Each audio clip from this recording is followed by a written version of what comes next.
आज जो है हम लोग एक मीटिंग चारों लोग यहाँ के जो डीसी और असिस्टेंट डीसी और सभी आसपास के जो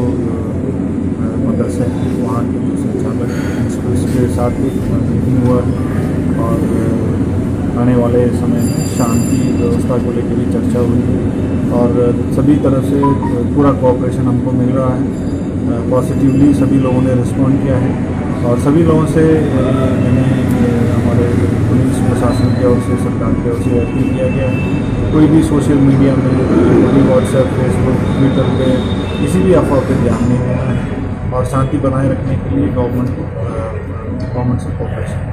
और हम लोग यहाँ पे जो सेंसिटिव पॉइंट्स है उसके बारे में भी डिस्कस किया है और यहाँ पे जैसे यहाँ पे मीटिंग किया वैसे हर जगह पे हम मीटिंग करेंगे, हर समुदाय समुदाय के लोगों से